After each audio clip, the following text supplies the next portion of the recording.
Hello student, आज मैं आपको अंतर्राष्ट्रीय वित्त व व्यापार, आपका एक सब्जेक्ट है कॉमर्स के बच्चों का, तो उसका एक टॉपिक होता है, थोड़ा सा टिपिकल टॉपिक होता है। आप सभी को ये टॉपिक थोड़ा सा टिपिकल लगता है। अंतर्राष्ट्रीय व्यावसायिक वातावरण, इंटरनेशनल बिजनेस एनवायरनमेंट। इससे अक्सर क्वेश्चन भी आता है कि what are the factor which are affected international business environment of an economy, कि किसी भी राष्ट्र की अर्थव्यवस्था की कि वह कौन सी दशाएं होती है जो अंतर्राष्ट्रीय व्यापार या वातावरण को प्रभावित करती है। तो यहाँ पर सबसे पहले हम ये देखेंगे कि रिसेंट टाइम में क्या सिचुएशन हो गई है। इंटरनेशनल लेवल पर जब तक हम ट्रेड नहीं करते हैं तब तक किसी भी कंट्री का डेवलपमेंट पॉसिबल नहीं है। It means trade is necessary. व्यापार अब हमारी एक अनिवार्य आवश्यकता बन गया है, क्योंकि कोई भी राष्ट्र इतना सक्षम नहीं है कि वो सारी वस्तुओं का खुद उत्पादन कर ले, या जितना उत्पादन होता है उसका वो स्वयं कंज्यूम कर ले, उपभोग कर ले। तो कोई ना कोई ऐसी वस्तु होती है जो हमारे पास एक्सेस में बचती है, और किसी न किसी प्रकार का उत्पाद ऐसा होता है जो हमारे यहाँ जिसकी जो है इनएडिकेट सप्लाई होती है, उसका प्रोडक्शन पॉसिबल नहीं हो पाता, तो हम उसका इंपोर्ट करते हैं। देन इंपोर्ट और एक्सपोर्ट इंटरनेशनल ट्रेड में जो एक महत्वपूर्ण फैक्टर काम करता है वो होता है अंतर्राष्ट्रीय व्यावसायिक वातावरण। कि टोटल हमारा बिजनेस सब कुछ किस पर डिपेंड करेगा, अंतर्राष्ट्रीय व्यावसायिक वातावरण पर निर्भर करता है कि किसके अकॉर्डिंग ट्रेड होगा, कहाँ होगा, कब होगा, कितनी क्वांटिटी में होगा, किस प्राइस पर होगा। इन सब में अनसर्टेनिटी रहती है। पर अगर हम पहले से ही अंतर्राष्ट्रीय व्यावसायिक वातावरण का अध्ययन कर लें तो हमारी बहुत सी समस्याओं का समाधान हो सकता है। देन अंतर्राष्ट्रीय व्यावसायिक वातावरण, इंटरनेशनल बिजनेस एनवायरनमेंट को हमने 3 भागों में बांटा है। First is international, second is business and other one is environment, वातावरण। 3 भागों में बांटते हैं। तो अंतर्राष्ट्रीय मीन्स क्या होता है? अंतर्राष्ट्रीय मीन्स क्रॉस द बॉर्डर, सीमाओं से पार। किसी भी राष्ट्र की जो पॉलिटिकल बाउंड्रीज होती है, उन पॉलिटिकल बाउंड्रीज के बाहर जब हम किसी दूसरे देश के साथ ट्रांजेक्शन्स करते हैं then it is known as international, तो उसको हम अंतर्राष्ट्रीय के नाम से जानते हैं। तो एक देश का दूसरे देश से सीमाओं से बाहर, राष्ट्र की सीमाओं से परे जितने भी संबंध होते हैं वो सारे संबंध अंतर्राष्ट्रीय कहलाते हैं, जब हमारी बॉर्डर को क्रॉस कर करके हम किसी दूसरी कंट्री के साथ कनेक्ट होते हैं। अब व्यावसायिक, व्यवसाय का क्या मतलब है? ऑलमोस्ट वही होता है कि ह्यूमंस जो है अपनी वांट्स को सेटिस्फाई करने के लिए किसी भी प्रकार की इकोनॉमिक एक्टिविटी में इन्वॉल्व हो जाते हैं। Then this type of activities is known as business. तो उस प्रकार की गतिविधियों को हम व्यवसाय के नाम से जानते हैं। तो मानवीय आवश्यकताओं को संतुष्टि प्रदान करने के लिए, सबसे पहली बात, मानवीय आवश्यकताओं को संतुष्टि प्रदान करने के लिए, ह्यूमन वांट्स को सेटिस्फाई करने के लिए, and earning for some money, लाभ कमाने के लिए, प्रॉफिट कमाने के लिए, कुछ कमाने के लिए जो क्रियाएं की जाती है, these all types of activities is known as business. उन सभी गतिविधियों को हम व्यवसाय के नाम से जानते हैं। तो मानवीय आवश्यकता को संतुष्टि प्रदान करने के लिए जितनी भी आर्थिक गतिविधियां की जाती हैं जिनका उद्देश्य लाभ कमाना होता है, वो सारी गतिविधियां व्यवसाय के नाम से जानी जाती हैं। अब आता है वातावरण। अंतर्राष्ट्रीय का समझ में आ गया, व्यवसाय का समझ में आ गया। अब आता है वातावरण। वातावरण मीन्स सराउंडिंग कंडीशंस, जो भी हमारी घेरे रहने वाली परिस्थितियां हैं, इस वर्ल्ड को जिसने भी घेर करके रखा है, these all components are known as environment. उन सभी घटकों को हम पर्यावरण के नाम से जानते हैं। तो वातावरण का अर्थ है घेरे रहने वाली परिस्थितियां। किसी भी बिजनेस को कौन सी परिस्थितियां घेरे रखती है, उसके प्रभाव, क्या इम्पैक्ट पड़ रहे हैं हमारे बिजनेस पे, पावर, कुछ शक्ति ऐसी काम कर रही है जो बिजनेस को घटा रही है, बिजनेस को बढ़ा रही है, जो व्यक्ति व समुदाय के जीवन को प्रभावित करती है, जो एक व्यक्ति के या किसी समुदाय के जीवन को प्रभावित करती है, वो सारी घेरे रहने वाली परिस्थितियां, प्रभाव और शक्तियां जो है वो वातावरण के नाम से जानती है। तो अंतर्राष्ट्रीय का अर्थ अलग है, व्यवसाय का अर्थ अलग है, वातावरण का अलग है। अब हम तीनों को मिला करके देखते हैं अंतर्राष्ट्रीय व्यावसायिक वातावरण। तो प्रोफेसर शॉल के अनुसार, एक डेफिनेशन है प्रोफेसर शॉल के अनुसार, अंतर्राष्ट्रीय व्यावसायिक वातावरण में उन सभी विदेशी घटकों को सम्मिलित किया जाता है। सबसे पहले cross the border, it means विदेशी घटक, उन सभी विदेशी घटकों को सम्मिलित किया जाता है। अंतर्राष्ट्रीय व्यावसायिक वातावरण में उन सभी विदेशी घटकों को जो फॉरेन कंट्री से रिलेटेड है, उन सभी कंपोनेंट्स को, उन सभी तत्वों को सम्मिलित किया जाता है, जिससे व्यावसायिक क्रियाओं पर, जिससे जो आपकी बिजनेस एक्टिविटीज है व्यवसाय वह उसकी क्रियाओं पर, व्यवसाय या फिर उसकी जो भी एक्टिविटीज है उन पर अनावृत रूप से प्रत्यक्ष व अप्रत्यक्ष रूप से जो प्रभावित करती है। एक होता है आपका रिक्यूरिंग, एक होता है नॉन रिक्यूरिंग, आवृत और अनावृत। अनावृत मीन्स कभी ज्यादा कभी कम। तो जो प्रत्यक्ष व अप्रत्यक्ष रूप से प्रभावित करने वाले सारे घटक होते हैं जिनका संबंध विदेशों से होता है, जो व्यावसायिक गतिविधियों को प्रभावित करते हैं, उन सबको हम अंतर्राष्ट्रीय व्यावसायिक पर्यावरण के नाम से जानते हैं। तो यह हो गया इसका अर्थ कि अंतर्राष्ट्रीय व्यावसायिक पर्यावरण क्या होता है। अब आता है इसकी बेसिक कैरेक्टरिस्टिक्स क्या, what are the main characteristics of international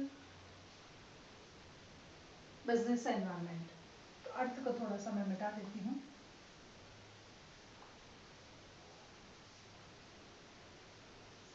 अब आता है कि इसकी विशेषताएं। हमने देखा अंतर्राष्ट्रीय व्यावसायिक वातावरण, इसका अर्थ देख लिया हमने। अब आता है कि रियल में इस डेफिनेशन की क्या क्या कैरेक्टरिस्टिक्स है, या इस पॉइंट्स की, या इस टॉपिक के इस कैरेक्टरिस्टिक्स क्या है। तो सबसे पहले व्यावसायिक संस्था जो होती है, कोई भी व्यावसायिक संस्था अंतर्राष्ट्रीय व्यावसायिक वातावरण को ध्यान में रखते हुए सबसे पहली बात अपना उत्पादन करती है।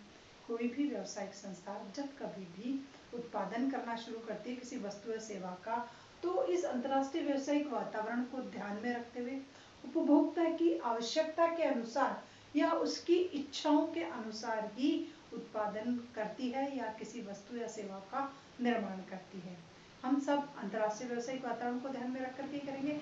अगर हमें हमारा निर्यात व्यापार बढ़ाना है तो उनकी आवश्यकताओं के अनुरूप, उपभोक्ता की आवश्यकताओं के अनुरूप ही वस्तुओं और सेवाओं का हम निर्माण करेंगे।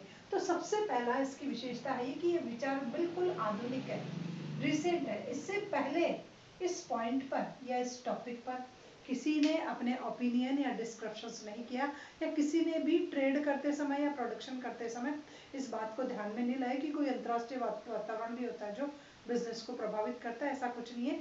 तो ये अप्रोच जो है वो बिल्कुल मॉडर्न अप्रोच है, अभी उत्पन्न हुई है। अभी के निर्यातकों में और व्यवसायियों में और व्यापारियों में इस बात का सबसे ज्यादा ध्यान रखा जाता है कि वो अपनी सराउंडिंग कंडीशंस के बारे में ज्यादा अगर रहते हैं कि पूरे राष्ट्र के आसपास कैसी परिस्थितियां हैं, तब जाकर के बिजनेस करें, वरना नहीं करें। तो ये विचारधारा बिल्कुल नहीं है और इसका संबंध विदेश की भौतिक और मानवीय वातावरण से, इसकी जो लिंक है वो फॉरेन कंट्री के भौतिक और मानवीय वातावरण से है कि वहाँ फिजिकल एनवायरनमेंट कैसा और ह्यूमन एनवायरनमेंट कैसा है, वहाँ के लोगों की एटलीस्ट डिमांड क्या है, किस टाइप की कमोडिटीज़ की डिमांड करते हैं, और एटलीस्ट वहाँ के ह्यूमन बींग्स का नेचर कैसा है, मानवीय आवश्यकताएं कैसी है, उसको ध्यान में रखते हुए ही जो है वो उत्पादन किया जाता है या व्यापार किया जाता है। तो सबसे पहली इसकी कैरेक्टरिस्टिक्स है कि ये अप्रोच, ये ओपिनियन बिल्कुल नया है, एकदम मॉडर्न। उसके बाद है भौगोलिक सीमा। दूसरी बात होता है भौगोलिक सीमा, कि किसी भी व्यावसायिक वातावरण को तय करते समय हमारी एक पर्टिकुलर भौगोलिक सीमा होती है कि मेरी इंडिया के बॉर्डर के बाहर की कंडीशन और मेरे इनसाइड की कंडीशन में what is the difference between these two types of conditions. तो भौगोलिक सीमा जो होती है उसका निर्धारण कर दिया जाता है। प्रत्येक देश जब किसी को निर्यात करता है तो निर्यात करने वाले जो देश होता है उसकी भी एक भौगोलिक सीमा होती है, और वो भौगोलिक जो ये भौगोलिक सीमा होती है इसके अनुसार ही वो अपने व्यापार का विस्तार करेगा कि मेरा ट्रेड कहाँ कहाँ तक जा सकता है, किस किस देश तक जा सकता है। तो आप जब सपोज करो कि टाटा नमक प्रोड्यूस कर रहा है, तो टाटा के नमक की डिमांड कहाँ तक होगी, तो एक पूरा जोग्राफिकल एनवायरनमेंट वो डिसाइड कर लेता है कि कहाँ पर इवोपरेशन हो ही नहीं रहा, जहाँ इवोपरेशन नहीं होगा वहाँ सॉल्ट प्रिपेयर नहीं होगा, और सॉल्ट प्रिपेयर नहीं हुआ तो मेरे प्रोडक्ट की डिमांड होगी। तो एक पूरा एक जोग्राफिकल आइडिया फिट हो जाता है, उसी के अकॉर्डिंग फिर व्यावसायिक वातावरण जो है वो पूरा बदल जाता है। तो प्रत्येक निर्यात करने वाला देश के बाहर एक भौगोलिक सीमा होती है, और ये भौगोलिक सीमा ही उसके क्षेत्र को विस्तृत कर सकती है, संकुचित कर सकती है। अब अगर हम ज्यादा देशों के साथ संबंध स्थापित करते हैं तो भौगोलिक सीमा बढ़ गई, और अगर हमारा आसपास के देशों के साथ ही संबंध है तो हमारी भौगोलिक सीमा संकुचित हो सकती है। तो it is totally depend upon the countries businessman, कि वो कंट्री का जो बिजनेसमैन है एटलीस्ट उस पर डिपेंड कर रहा है। उसके बाद है जटिल व व्यापक अवधारणा। तीसरी कैरेक्टरिस्टिक्स इसकी आ जाती है जटिल व व्यापक अवधारणा, कि ये जो प्रोसेस है इंटरनेशनल बिजनेस एनवायरनमेंट एक बहुत ही कॉम्प्लिकेटेड और बहुत ही वाइड अप्रोच है। कॉम्प्लिकेटेड क्यों है? क्योंकि इनसाइड द कंट्री तो आप सब कुछ पता लगा सकते हो, भाई किसका उत्पादन होगा, कब होगा, लोग किसकी मांग करेंगे, क्या चेंज हो गया। बट आउटसाइड द कंट्री क्या क्या चेंज हो रहे हैं उसकी इंडिया के बिजनेसमैन को बेसिक नॉलेज हो, ये कोई कंपलसरी नहीं है। तो ऐसा माना जाता है कि ये प्रक्रिया एक तो बहुत ज़्यादा जटिल है, बहुत ज़्यादा कॉम्प्लेक्स है, आपको पता ही नहीं चलता है कि बाहर क्या परिवर्तन हो गया तो उसके अनुरूप मुझे भी परिवर्तन करना है। और एक हम थोड़ा सा प्रोडक्शन का स्टॉक भी रखते हैं, तो वो स्टॉक क्लियर नहीं होगा तब तक हम नए चेंज वाला स्टॉक प्रिपेयर नहीं कर सकते। उसके बाद व्यापक है, अब एक भारत का कितने देशों के साथ संबंध होता है, तो कहाँ का क्या क्या क्या चेंजेस हो रहे हैं, वो सारे चेंजेस मुझे मेरे प्रोडक्ट में लाने हैं। जापान को जापानी के अनुसार, बांग्लादेशों को बांग्लादेशों के अनुसार। तो ये एक वाइड अप्रोच हो जाती है कि हमें हमारे प्रोडक्ट को सभी देशों की आवश्यकता के अनुरूप चेंज करना है। तो थर्ड कैरेक्टरिस्टिक्स होती है कि this process is too much complex and too much wide. ये प्रक्रिया, ये जो पॉइंट अंतर्राष्ट्रीय व्यावसायिक वातावरण, ये इसकी स्टडी करना ही बहुत ज़्यादा टिपिकल है और बहुत ज़्यादा कॉम्प्लिकेटेड है और बहुत ज़्यादा वाइड है। हर देश के अनुरूप हमारे प्रोडक्ट को चेंज करना होगा। उसके बाद होता है गत्यात्मक व प्रावेगिक।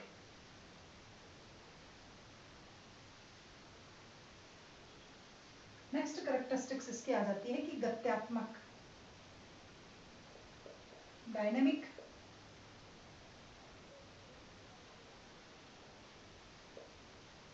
व प्रावेगिक।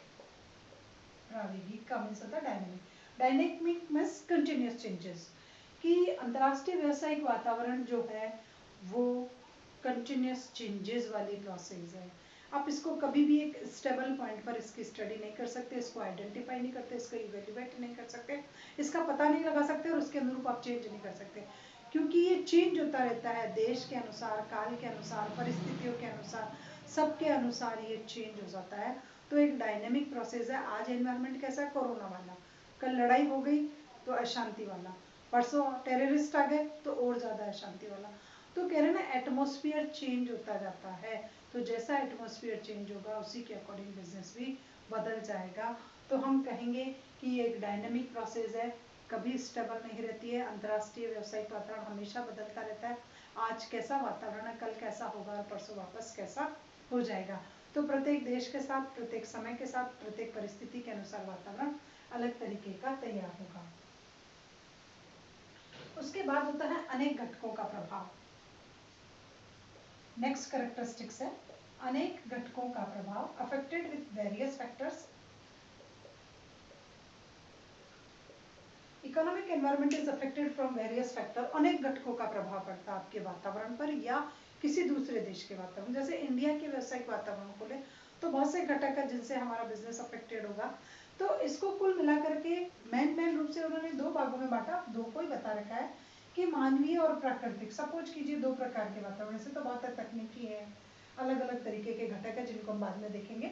तो मानवीय और प्राकृतिक वातावरण, अब मानवीय पर तो आपका नियंत्रण हो सकता है, पर क्या प्राकृतिक वातावरण पर आपका नियंत्रण हो सकता है? नेचुरल क्लाइमेट कभी भी कुछ भी नेचर में चेंज हो जाता है। सपोज कीजिए कोरोना वायरस आया, यही चेंजेस था, हालांकि एक साइंटिफिक चेंजेस था, बट फिर भी डिजीज तो कंटिन्यूस इंक्रीज होती जा रही है। तो हम ह्यूमन बींग्स के नेचर को तो आइडेंटिफाई कर सकते हैं, उसके अकॉर्डिंग प्रोडक्शन भी बढ़ा सकते हैं, पर नेचर क्या कहर लाएगा वो किसी को पता नहीं है। कि बर्फ गिरना शुरू हो गया तो वुलन इंडस्ट्री जानी है, लैंडस्लाइड हो गई तो क्या जाना है।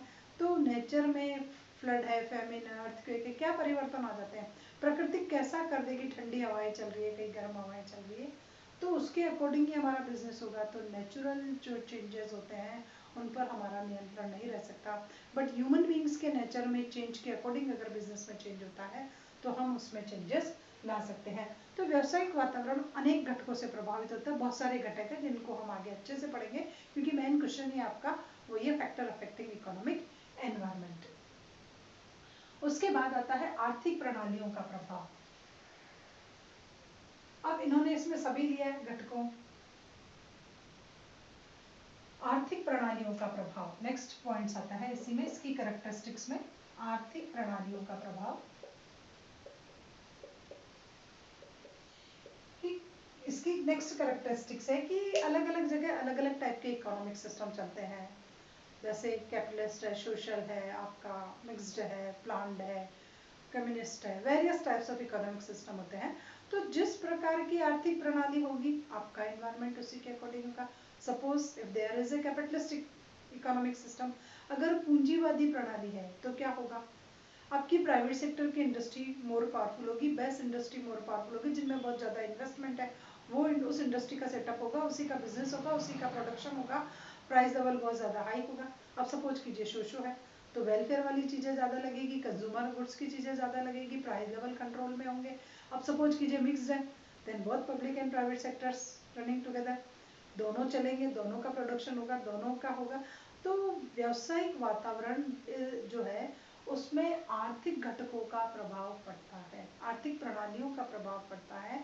जिस प्रकार का उस देश का इकोनॉमिक सिस्टम होगा, एटलीस्ट बिजनेस भी उसी स्टाइल का होगा। जैसे इंडिया का मिश्रित अर्थव्यवस्था है, तो मिश्रित अर्थव्यवस्था है तो व्यापार में निजी क्षेत्र का भी उतना ही कंट्रीब्यूशन है जितना सार्वजनिक क्षेत्र का है। निजी क्षेत्र की वस्तुएं भी उतनी जाती है जितनी सार्वजनिक की जाती है, कंज्यूमर गुड्स भी उतना ही जाता है जितना कैपिटल गुड्स जाता है। तो हम कहेंगे कि वातावरण आर्थिक प्रणाली के अनुरूप होता है। उसके बाद है घटकों का योग। नेक्स्ट आता है घटकों का योग। इट मीन्स इकोनॉमिक एनवायरनमेंट, जो बिजनेस एनवायरनमेंट है हमारा, इंटरनेशनल बिजनेस एनवायरनमेंट, वो वेरियस टाइप्स के जो फैक्टर्स है, एटलीस्ट उसका एग्रीगेट्स है, उसकी सम है। हम ये नहीं कह सकते कि एक पर्टिकुलर दो ही पॉइंट जो है वो आर्थिक वातावरण बनाते, नहीं। किसी भी देश का economic, geographical, political, social, cultural, आर्थिक, सामाजिक, राजनीतिक, सांस्कृतिक, ये सारे घटक मिलकर के उस देश का जो है वो अंतर्राष्ट्रीय व्यावसायिक वातावरण बनाते हैं। इसमें राजनीतिक भी आता है। घटकों में कौन कौन से घटक आएंगे, आपके राजनीतिक घटक भी आएंगे, सांस्कृतिक, कल्चरल, पॉलिटिकल, आर्थिक, इकोनॉमिकल, सोशल, सोशो, सामाजिक, तकनीकी, टेक्नोलॉजिकल, वैधानिक, लीगल, पॉलिटिकल ही आ गया। तो बहुत सारे जो घटक होते हैं वो इकोनॉमिक एनवायरनमेंट में मिले होते हैं, और ये सब बहुत ज़्यादा पावरफुल रोल प्ले करते हैं इकोनॉमिक इंटरनेशनल बिजनेस एनवायरनमेंट को चेंज करने में। नेक्स्ट आता है निरंतर संपर्क।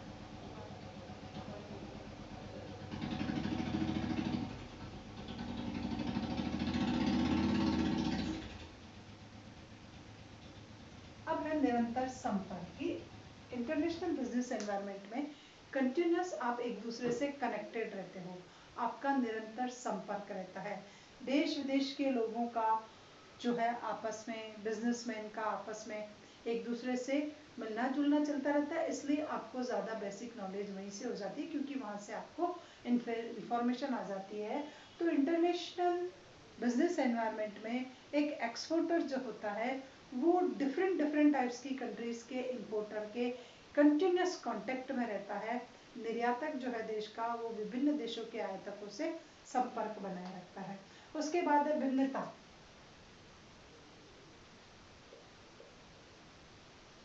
डाइवर्सिटी। अब अंतर्राष्ट्रीय व्यावसायिक वातावरण जो है उसमें परिवर्तन भिन्नताओं के कारण होता है। किसी भी देश का अंतर्राष्ट्रीय व्यावसायिक वातावरण जो बदलता है वो भिन्नताओं के कारण बदलता है, डाइवर्सिटी अवेलेबल है वहाँ। अब डाइवर्सिटी किस किस सेक्टर्स में है, जैसे आप भाषा को लेकर के देख लीजिए तो डाइवर्सिटी है, आपके कर के ढांचे को, टैक्स स्ट्रक्चर को देख करके देख लीजिए तो वहाँ पर आपके जो है वो है, धर्म को लेकर के देख लीजिए तो वहाँ है, राजनीतिक को लेकर के देख लीजिए तो वहाँ पर है। तो अलग अलग प्रकार के लोग, अलग अलग प्रकार की भाषा, टैक्स स्ट्रक्चर, धर्म, राजनीतिक, मुद्रा, बहुत सारी चीजें, विनिमय प्रणालियां, तो सब चीजें अलग अलग होने के कारण ही अंतर्राष्ट्रीय व्यावसायिक वातावरण में परिवर्तन आता है, चेंज आता है। इस वजह से हम कहेंगे कि डाइवर्सिटी भी इसकी एक कैरेक्टरिस्टिक्स है। एक देश का व्यावसायिक वातावरण दूसरे देश के व्यावसायिक वातावरण के बिल्कुल समान नहीं हो सकता। दोनों देशों के व्यावसायिक वातावरण, चाहे वो आयातक हो चाहे निर्यातक हो, चाहे दोनों ही निर्यातक हो किसी न किसी सामान के, उनका व्यावसायिक वातावरण बिल्कुल भिन्न भिन्न होगा। भिन्न भिन्न क्यों होगा, क्योंकि वहाँ भाषा अलग है, वहाँ का टैक्स स्ट्रक्चर अलग है, वहाँ अलग अलग धर्म को मानने वाले लोग हैं, वहाँ का पॉलिटिकल जो लीडर है वो अलग है, मुद्रा अलग है, विनिमय प्रणालियां सब जगह अलग अलग पाई जाती है। इसलिए हम कहते हैं कि अंतर्राष्ट्रीय व्यावसायिक वातावरण की एक विशेषता है भिन्नता होना। तो ये सारी थी अंतर्राष्ट्रीय व्यावसायिक वातावरण की विशेषताएं कि रियल में किसी देश का अंतर्राष्ट्रीय वातावरण कैसा होता है। अब हम देखते हैं इसका महत्व कि अंतर्राष्ट्रीय व्यावसायिक वातावरण का क्या महत्व है और किस तरीके से ये कितने कितने सेक्टर्स में किस किस स्टाइल से जो है वो इम्पोर्टेंस प्रोवाइड करता है आपका।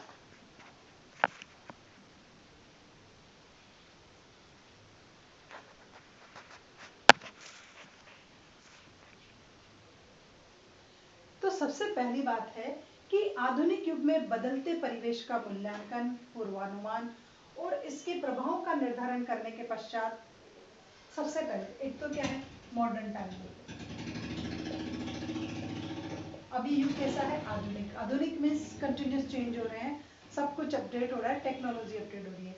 अब आपको अगर किसी परिवेश का मूल्यांकन करना है, आपको किसी चीज को इवेल्युएट करना है, आपको वहां के बारे में कुछ पूर्वानुमान लगाने हैं, आपके व्यापार के किसी देश को आप कुछ फोरकास्टिंग करना चाहते हो, पूर्वानुमान लगाना चाहते हो, कुछ प्रभावों का निर्धारण करना चाह रहे हो कि यार इसका क्या इम्पैक्ट पड़ेगा, उसको डिटर्मिनेट करना चाह रहे हो, प्रभावों का निर्धारण करने के लिए।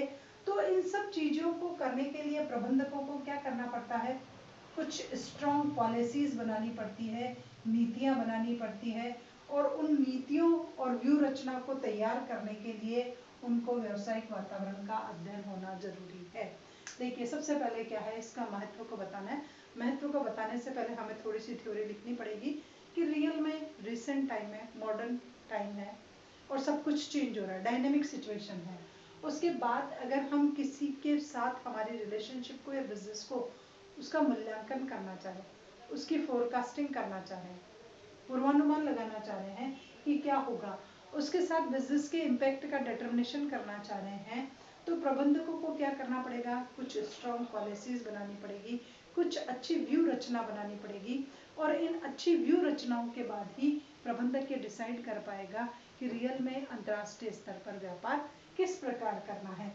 तो इसके लिए सबसे पहला पॉइंट आता है कि क्या इम्पोर्टेंस है अंतर्राष्ट्रीय व्यावसायिक वातावरण की। जो इम्पोर्टेंस है उसमें सबसे पहला है अनिश्चितताओं, अनिश्चितताओं, जोखिमों, अनिश्चितताओं, जोखिमों, लाभों में परिवर्तन, लाभों में परिवर्तन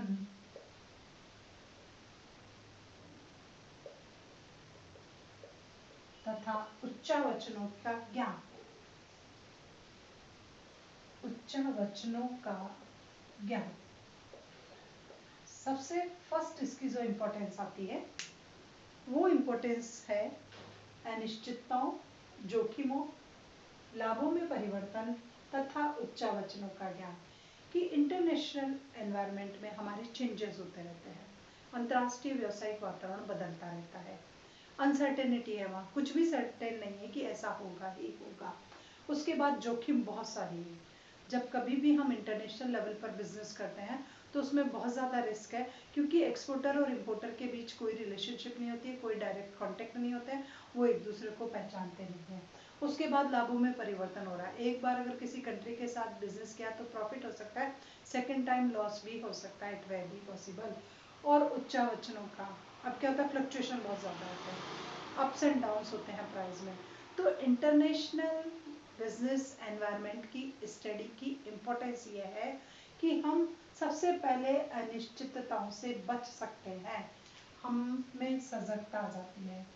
सबसे पहली बात क्या आ जाती है, हमें थोड़ी सी अवेयरनेस आ जाती है, और अवेयरनेस आने की वजह से हम अनिश्चितताओं का थोड़ा सा मापन करने में सफल हो सकते हैं।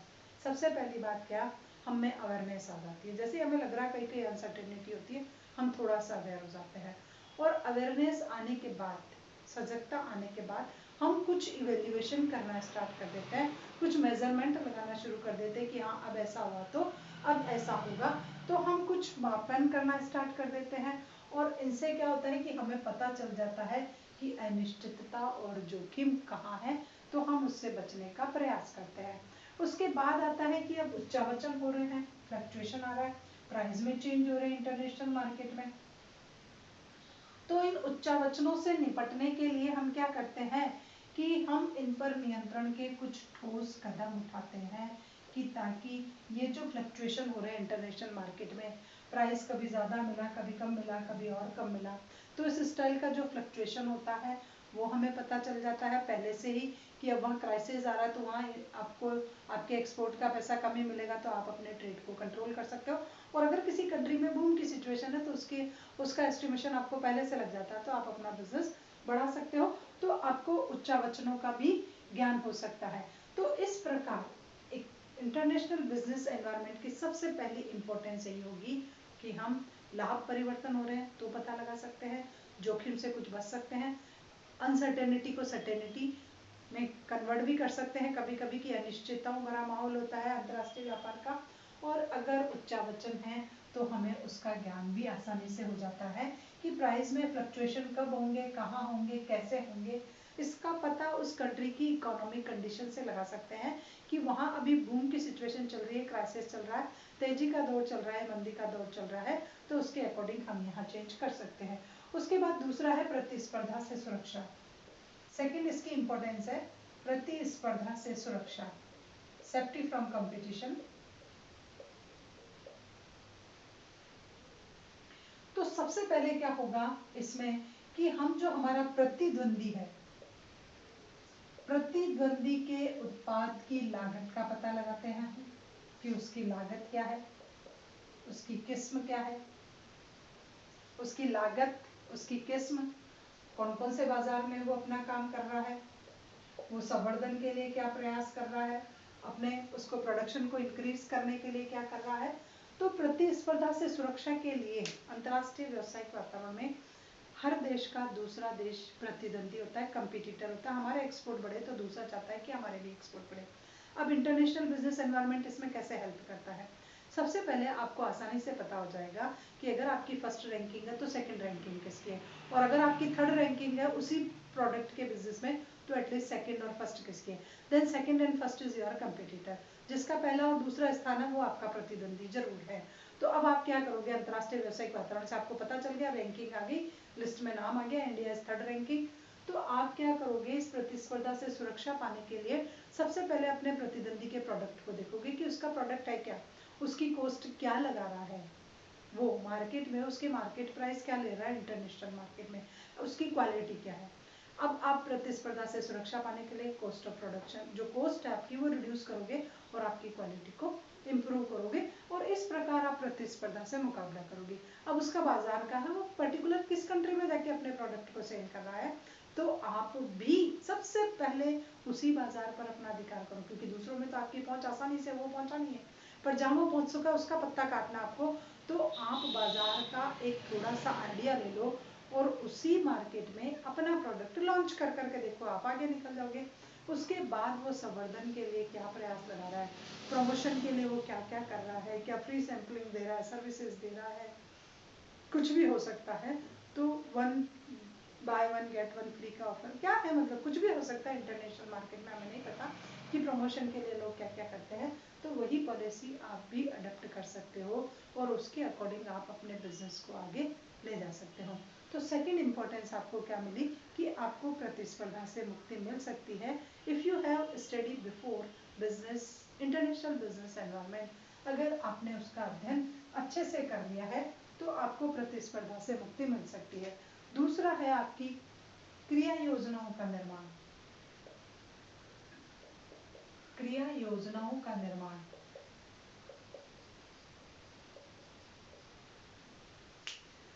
अब होता है कि अगर इंटरनेशनल बिजनेस एनवायरनमेंट के बारे में आपने स्टडी कर रखी, आपको पता है, तो आप अपने यहाँ ऐसी पॉलिसी को फॉर्मुलेट करोगे जो बिल्कुल फास्ट एक्टिव हो जाए, जिनके रिजल्ट अच्छा है, जिनके एफर्ट्स अच्छे हो। तो ये भी आपने कहाँ से देखा, ऐसी कंट्री को फॉलो किया जिसका बिजनेस कंटिन्यूस इंक्रीज हो रहा है, फिर आपने देखा कि वो कौन सी पॉलिसी को अडॉप्ट कर रही है, तो वैसी सेम पॉलिसी आपने अपने आप फॉर्मुलेट कर करके और ऐसी एक्टिव पॉलिसीज को फॉर्मुलेट कर करके, और आप क्या करोगे, उनको व्यवहारिक रूप प्रदान करोगे, उनको फास्ट ऑपरेट कर दोगे, और फास्ट ऑपरेट करने की वजह से आपका बिजनेस आगे बढ़ जाएगा। तो एक बेनिफिट होगा कि आपके यहाँ जो पॉलिसी बनेगी वो क्रियात्मक रूप से होगी, व्यवहारिक होगी, यानी थियोरटिकल पॉलिसी बना दी और पॉलिसी को रख दिया, ऐसी पॉलिसी अब आपके यहाँ प्रिपेयर नहीं होगी।